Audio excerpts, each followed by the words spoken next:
This is the Check It Out podcast from the Moraine Valley Library. I'm Troy Swanson. I'm Tish Hayes. And we are continuing our podcast series around Giovanni's Room, our upcoming One Book, One College program. And we are here today with Matthew Cullen from Counseling. Welcome, Matt. Thank you. No, thank you for having me. We brought Matt in to talk a little bit about some of the services that our college offers specifically to LGBTQ students or questioning students as they come on campus. So, there's really, I think that the main thing that we have on campus obviously is the Counseling Center. We have a number of students who identify as LGBTQ who already utilize the services we have at the center, just personal counseling, academic counseling even, and even career counseling that might not necessarily be related to their sexual identity or their gender identity. And they already use those services, but it's a great service that we have here on campus. It's all free. The other big thing that we have here is the student group GASP, which stands for Gender and Sexuality Progress. It's an all-inclusive group, so it's not just those who identify as LGBT or Q, it's even allies or anyone who wants to be a part of that group who thinks it's part of their interest or wants to identify with that group as well. Okay, great. And Matt, can you talk a little bit about some of the issues students who are LGBT might face that would lead them to the Counseling Center, or Sure. Especially at this point, in their lives, a lot of college students, a lot of traditional age college students, and even those who aren't traditional age who might be at some crossroads in their life, just coming to accept their identity, coming to understand who they are, whether it's a transgender student who has been told that they have to be a certain gender, or they have to act a certain way that's more congruent with the sex they were identified or they were assigned at birth, or whether it's somebody who is just understanding or realizing that they are gay or lesbian, and trying to deal with not only the outside societal pressure, outside stigma that we like to put on them as a society, but also some of that internal angst and some of that just conflict that they have internally about what they've been told growing up, what they should be, and really how that's not congruent with who they are. So it seems the Counseling Center may be the place to go, especially in moments of crisis or just in need of discussion. Yeah. And the GASP organization for students maybe is more of a community to belong to for acceptance and support. Yeah, it's hard sometimes, I think, for our LGBTQ students to really find that place or to find others that are like them, that they can kind of relate to, who have gone through similar issues that they're going through, people who understand kind of where they're coming from.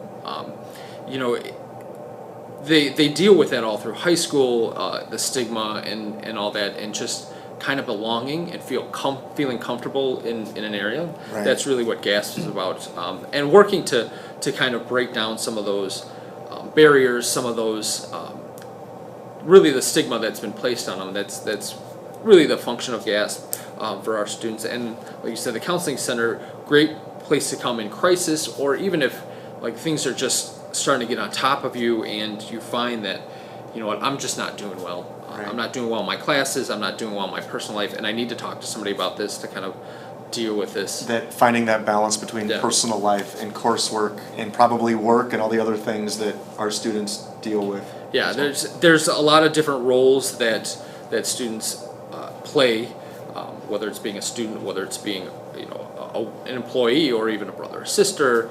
Some of our students are parents, and if you're not sure of your identity, or if you really are struggling with how other people are discriminating against you based on that, that's definitely an issue, and that's something that needs to be addressed.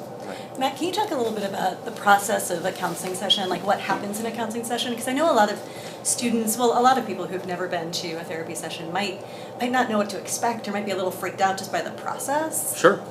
At least at Moraine, what happens, either you can call into the Counseling Center, you can walk up. and if it's, And the counseling center is in? the counseling center is in S202. S building? Yeah, okay. S building, second floor on the left, across from advising. A lot of students know where advising is because a lot of them go there. So you can walk into the S building, or you can call the counseling center at 974-5722. Make an appointment. We do drop-ins. We have walk-in appointments available, but they're usually half-hour appointments, and they're for things that can get handled pretty quickly or addressed pretty quickly. Or if a student's in crisis, they can obviously walk in. We'll have somebody available, but a lot of times making an appointment is the best way to go. You get that 50-minute hour session, and what happens, you just go in, you sign in, they do an intake form, just who you're here to see or who referred you, why you're here, and then when you get into the office with the counselor, we just sit down and talk about whatever's troubling the student. Students will identify, I'm stressed out. We just go further, and it's really just more of a conversation, a back and forth, identifying strengths, of course, and helping students look at different ways to approach issues or address issues. And it's not like an advice where I think you need to do this. And I think a lot of people think that that's how counseling is. Is that you're going to give me advice, you're going to tell me what to do. Some kind of diagnosis. Right. No. It's not like that. The student is the expert on what's going on. We like to just kind of hear what's going on and maybe put a little different perspective. Have you thought about this? Have you looked at that? And really help the student work through the problems or deal with the issues on their own. And then students can come back and see you again. Absolutely. Yeah. We do, here at Moraine is more short-term counseling. We usually have 8 to 10 sessions. If you think about it, the semester's only like 17 weeks long. Depending on what's going on and the goals of the student, we can absolutely meet with them on a weekly basis. But when the semester's over, there's a break, whether it's the fall or whether it's the spring, there's a break and students aren't on campus. So it's just, it's not as easy to make that work. But so if needed, you then are able to refer. Yeah, if there's something that we can't handle, which we work with students on a lot of different issues, but if it's needed to, there are referral sources that we can provide as well. So there's a range from, hey, I just need to talk to somebody Yeah. one time to get some things straight, to longer term. Right. Yeah. Yeah, like, I'm really dealing with this at home, or even I've had students in my office who are like, I'm just not motivated, I can't keep on top of my homework, can I meet with you just to make sure that, I'm getting things done, that I'm doing what I need to do, that I'm accountable to somebody. Right. Yeah. It works. It's not in-depth personal stuff, but it's issues that help them, do well in school. There's probably one other service that we would be in trouble if we didn't bring up, and Yeah. that is the Safe Zone trained staff and faculty. Yeah. Safe Zone is a great program. I know that John Nash and Carrie Millsap Spears are kind of in charge of training people and kind of facilitating those trainings. Some of our counselors have been through the Safe Zone training.